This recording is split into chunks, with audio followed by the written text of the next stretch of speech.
బండను బద్దలు చేసే సుత్తి, అదే పనిముట్టలు రాశాను నేను. దేవుడు పిల్లలారా, వాక్యము లోపలికి వెళ్ళి, అనగా లోపలికి ఎక్కడికి హృదయాలలోనికి వెళుతుంది. హృదయంలోనికి వెళ్ళి పని చేయడం మొదలు పెడుతుంది. ఆక్సిజన్ లోపలికి వెళ్ళి ఊపిరితిత్తులలో ఎలా అయితే పని చేస్తుందో, వాక్యము హృదయం లోపలికి వెళుతుంది. అదే వాక్యము గొప్పదన్నమాట. ఏ ఖడ్గము హృదయాల లోపలికి వెళ్ళలేదు. దాని గురించి మాట్లాడుతూ ఏం చెప్పాడు మనం చూసాం కదా, హెబ్రీయులకు రాసిన పత్రిక 4వ అధ్యాయము 12వ వచనంలో, ఎందుకనగా దేవుని వాక్యము సజీవమై బలము గలదై రెండంచులు గల ఎటువంటి ఖడ్గం కంటేను అని చూడండి.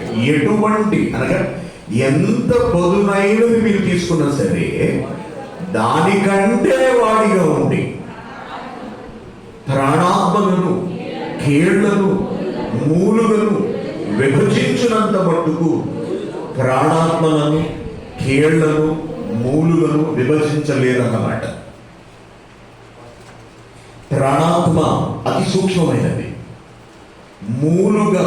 మూలుగంటే ఎముకలు ఎంత పొడుగుంటుంది చూసారా, దాన్ని ఊహించుకోకండి. ఇక్కడ దేవుడు మాట్లాడుతున్నది కణముల గురించి. కణము బహు సూక్ష్మమైనది. ఓకే, కీలు అనగా అతుకుబడి ఉన్నటువంటి ఆ మెత్తటి పదార్థము, దానిలో ఉన్నటువంటి కణము గురించి మాట్లాడుతున్నాడు, పదార్థం గురించి కాదు. కీళ్లు మనం చేయించలేకపోవడం ఏంటండి, మేము మేకల్ని కోసేసాము, కోళ్ళు కొట్టేసాము, జాయింట్లు చేయట్లేదు, తిప్పేస్తామంటే మేము చేయించలేకపోవడం ఏంటి. దీనికి మళ్ళీ వాక్యం అనే కట్టలో రావాల్సిన అవసరం ఏముంది అనుకుంటారేమో. పదార్థం గురించి కాదని మాట్లాడుతుంటా, పరమాణువు గురించి మాట్లాడుతున్నాడు. పరమాణువు ఒక అణువును విభజిస్తే వచ్చేదే పరమాణువు. మాలిక్యూల్ అంటారు దాని ఇంగ్లీష్లో. అనగా అతి సూక్ష్మమైనటువంటి, కంటికి కూడా కనబడనంతటి సూక్ష్మ పదార్థం అన్నమాట. దానిని ఈ భూమి మీద ఉన్న ఏ ఖడ్గము కూడా విభజించలేదు, దాని లోపలికి ఏది వెళ్ళలేదు. కానీ ఏ ఖడ్గము కంటేనూ పదునైనటువంటి ఒకే ఒకటి ఉన్నదంట, అదే వాక్యము అనే ఖడ్గము. అది ఎక్కడికి ఎలా పెడుతుందంటే ప్రాణాత్మలను, కీళ్లను, మూలుగను విభజించుకుంటూ వెళ్ళి హృదయం యొక్క తలంపుల్లోకి వెళుతుంది. ఏమంటే డాక్టర్ వాడిన ఏ కత్తైనా హృదయం యొక్క తలంపుల్లోకి వెళ్ళగలదా? శరీరంలోకి పెడుతుంది, గుండెలోకి పెడుతుంది, కిడ్నీలోకి పెడుతుంది, ఎముకలోకి కూడా పెడుతుంది. అవసరమైతే హృదయంలోకి మాత్రం వెళ్ళలేదు. హృదయంలోకి వెళ్ళగలిగే ఏకైక ఖడ్గము దేవుని వాక్యం. దేవుని వాక్యము అని వదిలేయకుండా ఖడ్గము ఎందుకన్నాడు దాన్ని? ఎందుకన్నాడు? దేవుని వాక్యము ఖడ్గమై హృదయం లోపలికి వెళ్ళి దానిలోని చెడును కోస్తుంది, ఎక్కడికక్కడ తెగవేసేస్తుంది అన్నమాట. తెగొట్టేస్తుంది ఎక్కడికక్కడ. చూసారా, మనకు ఏదైనా పుండు పడింది అనుకోండి, యాక్సిస్ అయింది అనుకోండి, దాన్ని ఆ భాగాన్ని కోసేస్తారు. కోసి ఆ చెడునంతటిని తీసేసి గుడ్డతో శుభ్రంగా, గాజు గుడ్డతో లేదా కాటుతో శుభ్రంగా తుడిచి చక్కగా అక్కడ ఏదైనా ఒక పదార్థం అంటే ఏదైనా ఒక ఆయింట్మెంట్ లాంటిది వేసి లేదా అయోడిన్ లాంటిది వేసి చక్కగా కట్టుకెడతారు. చెడు పదార్థాన్ని అంతటిని కొయ్యడానికి ఉపయోగపడేది ఏమిటి? ఖడ్గం. డాక్టర్ గారి చేతిలోని ఆ కత్తి, ఆ చాక్ అనమాట, చిన్నది, దాంతో ఆయన కోసేస్తారు. శరీరం శుభ్రపడడానికి లోక సంబంధమైన ఖడ్గం సరిపోతుంది ఆపరేషన్ చేయడానికి. కానీ హృదయం శుభ్రపడాలి అంటే లోక సంబంధమైన కత్తులు పనికిరావు.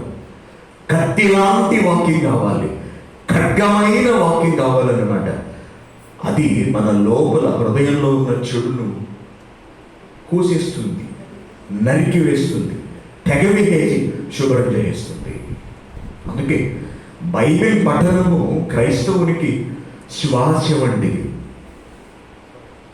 శ్వాస జీవితము వంటిది, గాలి వంటిది, నీరు వంటిది, ఆహారము వంటిది. గాలిని, నీటిని, ఆహారమును తీసుకోకపోతే మనిషిగా మనం ఎలా జీవించి ఉండలేమో, ప్రతి దినము వాక్యాన్ని చదవకపోతే క్రైస్తవునిగా మనము జీవించలేము. అందుకే తప్పనిసరిగా ప్రతి ఒక్కరు బైబిల్ చదువుతూ ఉండాలి. ఓకే, ప్రార్థన మీరు అడగండి మమ్మల్ని. ప్రార్థన గురించి మీరు మమ్మల్ని అడగాల్సిన అవసరం లేదు. కారణం ఏంటి? పెంచేస్తామంటే. Very good. ప్రార్థన కూడా చాలా చాలా అవసరం క్రైస్తవ జీవితానికి. బైబిల్ పఠనం ఎంత అవసరమో ప్రార్థన కూడా అంతే అవసరం. రెండిటికి భేదం ఏమీ లేదు. బైబిల్ పఠనము దేవుడు మనతో మాట్లాడటము, ప్రార్థించడము మనము దేవుడితో మాట్లాడటం. కాదంటే దేవుడు మనతో మాట్లాడడానికి ఎక్కువ అవకాశం ఇచ్చి మనం ఆయనతో మాట్లాడడానికి తక్కువ టైం ఇవ్వండి.